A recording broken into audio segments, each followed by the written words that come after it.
21শে জুলাইয়ের মঞ্চ থেকে বিজেপির বিরুদ্ধে অল আউট অ্যাটাকের ডাক দিয়েছেন মুখ্যমন্ত্রী মমতা বন্দ্যোপাধ্যায়। জাতীয় ও আন্তর্জাতিক রাজনীতি, দেশের নিরাপত্তা, বাংলা ভাষার অপমান ও বাঙালির হেনস্থা বাদ যায়নি কিছুই। পাশাপাশি বিজেপিকে ছক্কা মারতে বলেছেন তৃণমূল সমর্থকদের। কিন্তু এসব বাদেও একটা বড় কথা আছে, যাকে বলে রাজনীতির গোড়ার কথা। সেটা হলো জনপরিষেবা। আর তাই 26-এর বিধানসভা ভোটের আগে নতুন সরকারি প্রকল্প ঘোষণা করলেন মুখ্যমন্ত্রী মমতা বন্দ্যোপাধ্যায়। আমাদের পাড়া আমাদের সমাধান এই নয়া প্রকল্পে 80,000 বুথের জন্য বরাদ্দ 8,000 কোটি টাকা। 2 আগস্ট থেকে রাজ্য জুড়ে শুরু হবে প্রকল্পের কাজ। হিসেব করলে আর 8-9 মাস বাকি, তারপরই বাংলায় বিধানসভা নির্বাচন। সোমবার 21শে জুলাইয়ের মঞ্চ থেকে নির্বাচনী লড়াইয়ে সুর বেঁধে দিয়েছেন তৃণমূল সুপ্রিমো মমতা বন্দ্যোপাধ্যায় ও তৃণমূলের সেকেন্ড ইন কমান্ড অভিষেক।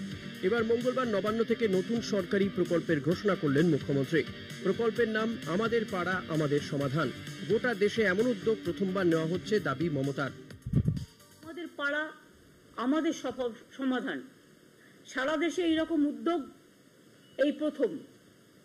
এখানে মানুষ নিজেদের বুথে, ওই ব্রিজ নয় বা স্কুল নয় বা বড় বড় প্রোগ্রাম নয়, সেগুলো যেমন ডিপার্টমেন্ট করে ডিপার্টমেন্ট করবে, এটা এক্সট্রা প্রোগ্রাম।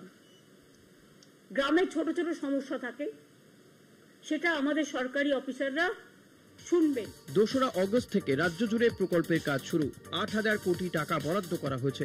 রাজ্যে মোট 80,000 বুথ। 3টে করে বুথ নিয়ে একটা সেন্টার হবে। একদিন করে ক্যাম্প হবে পাড়ায় পাড়ায়। গ্রামের ছোট ছোট সমস্যার কথা শুনবেন সরকারের আধিকারিকরা।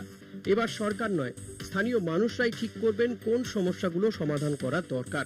সেন্টার প্রতি সমস্যা সমাধানে বরাদ্দ 10 লক্ষ টাকা। সব কাজ হবে অনলাইন মাধ্যমে, স্বচ্ছতা মেনে।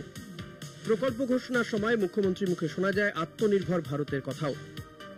মাননীয় প্রধানমন্ত্রীজি বারবার বলেছেন আত্মনির্ভরশীলতার কথা, কিন্তু কার্যক্ষেত্রে কিছু হয়নি। করতে হয় টোটালটাই স্টেটকে। মুখ্যমন্ত্রী জানান, এই প্রকল্পের জন্য রাজ্যব্যাপী একটি টাস্ক ফোর্স গঠন করা হবে, যার নেতৃত্বে থাকবেন মুখ্য সচিব। এইসব কাজের জন্য যারা পারদর্শী সেই দপ্তরের থেকে লোক নিয়েই এই টাস্ক ফোর্স হবে।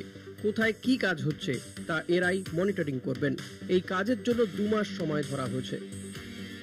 কলকাতা টিভি।